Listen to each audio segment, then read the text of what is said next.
प्रलय अपनी चरम पर है। तेज आंधी के साथ भारी बारिश ने जनजीवन अस्त व्यस्त कर दिया है। चारों तरफ बस जल ही जल नजर आ रहा है। धरती का अस्तित्व खतरे में है। मानव और जीवों में हाहाकार मचा हुआ है। प्राण रक्षा असंभव लग रही है। इसका फायदा उठाकर राक्षसों ने आक्रमण शुरू कर दिया है। मानव कष्ट भोगने पर विवश हैं। भगवान शिव ने अपना तीसरा नेत्र खोल दिया है और हर तरफ बस विनाश ही विनाश है।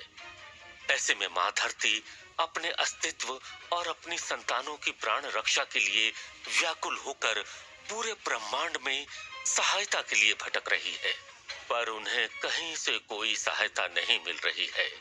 तब वो ब्रह्म ऋषि दधीचि के आश्रम में पहुंचती हैं।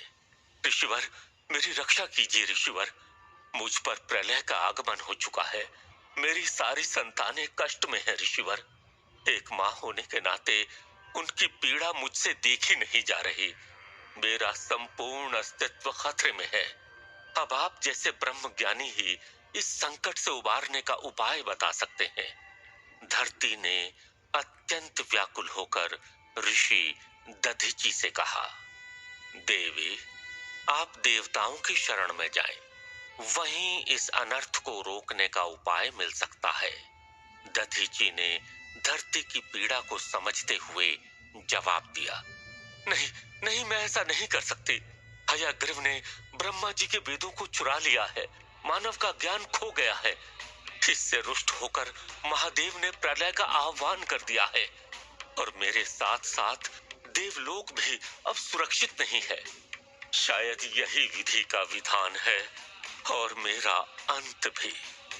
धरा की इस व्याकुलता को देखकर ऋषि दधीचि ने कहा, अब तो जगत के पालनहार, सभी शुभों के कारक भगवान नारायण ही हम सब की रक्षा कर सकते हैं।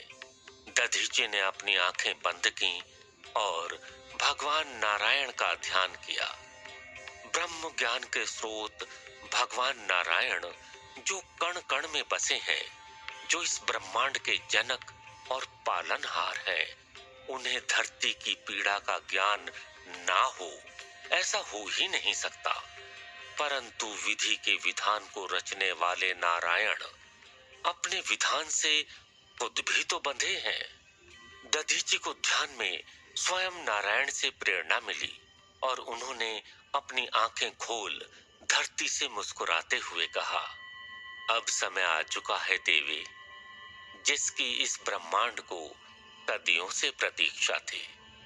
पृथ्वी ने आश्चर्य से पूछा, किस बात का समय आ चुका है ऋषिवर? दधीचि ने उत्तर दिया, नारायण के प्रथम अवतार के आगमन का वो शुभ समय आ चुका है देवी।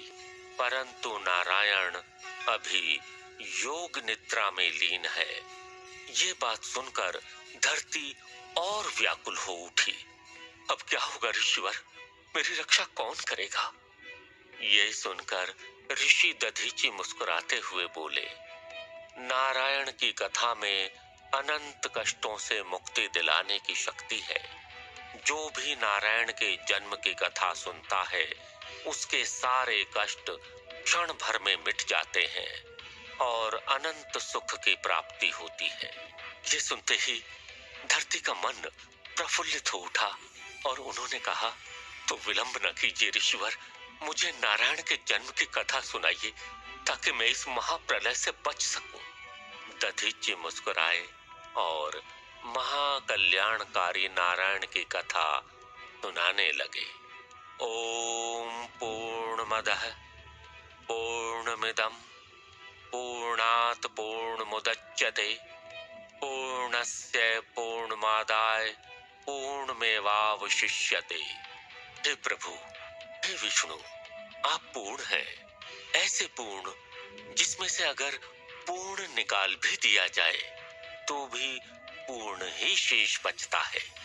आप उस रोशनी की तरह पूर्ण हैं जो कोई भी अंधकार मिटा सकती है। सदियों पहले जब संसार में कुछ नहीं था, तब क्षीर सागर में एक पत्ती पर आप बालक रूप में अवतरित हुए। आपके अवतरित होते ही पूरे ब्रह्मांड में खुशबुओं का संचार हो गया था। चारों तरफ रंग बिखर गए थे। इस सृष्टि का निर्माण शुरू हो गया।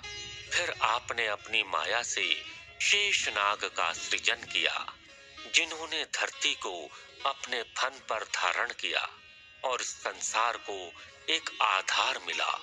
उसी शेषनाग को अपनी शैया बनाकर आपने उन्हें आधार दिया। शेषनाग पर विराजमान होकर जब आपने पहली बार अपनी आंखें खोल इस संसार को देखा, तब जैसे इस संसार की दशा और दिशा ही बदल गई। चारों तरफ एक सकारात्मक वातावरण का प्रसार होने लगा, जैसे एक नया सवेरा हो गया हो।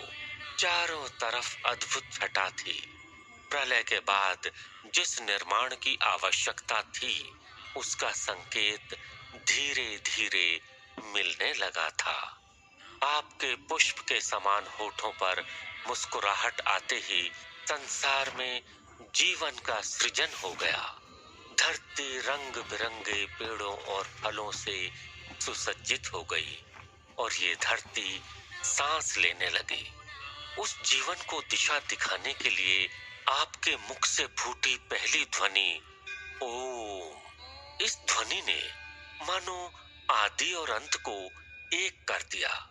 ये एक ध्वनि आपके द्वारा दिया गया ब्रह्म ज्ञान का स्रोत है, जो युगों युगों तक मानव जीवन में ज्ञान का प्रकाश फैलाता रहेगा। इस जीवन से भरी धरती को रोशनी देने के लिए आपने सूरज और चंद्र जैसे रोशनी के स्रोत बनाए। दिन और रात का निर्माण कर समय चक्र स्थापित किया और फिर इस धरती को सुचारू रूप से चलाने के लिए आपने त्रिदेवों का निर्माण भी किया। वो त्रिदेव जो इस संसार को चलाने में महत्वपूर्ण भूमिका निभाते हैं, वो त्रिदेव जिन्हें इस संसार का पालन करता, संरक्षक और संहारक भी कहा जाता है। उन त्रिदेवों की उत्पत्ति की कथा और भी महान और कल्याणकारक है। आपने ही अपनी नाभि कमल से जन्म दिया ब्रह्मदेव को और उनके माथे के तेज से जन्म हुआ भगवान शिव का। तब स्वयं ब्रह्मदेव और भगवान शिव को अपने अस्तित्व का प्रयोजन ही मालूम नहीं था। तब आपने ही उनमें ज्ञान का संचार किया। हे ब्रह्मदेव, इस सृष्टि की रचना होनी है, जीवन की उत्पत्ति करनी है, प्राणियों का निर्माण करना है और इन्हीं सब कार्यों के लिए ही तो आपकी उत्पत्ति हुई है। ये सुनकर भगवान शिव ने आपसे प्रश्न किया, हे प्रभु, लेकिन आपने मेरी रचना क्यों की?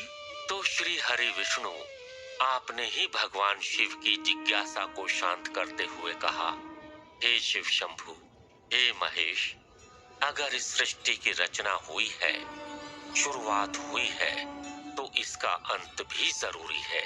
आरंभ और अंत एक ही निर्माण के दो पहलू हैं।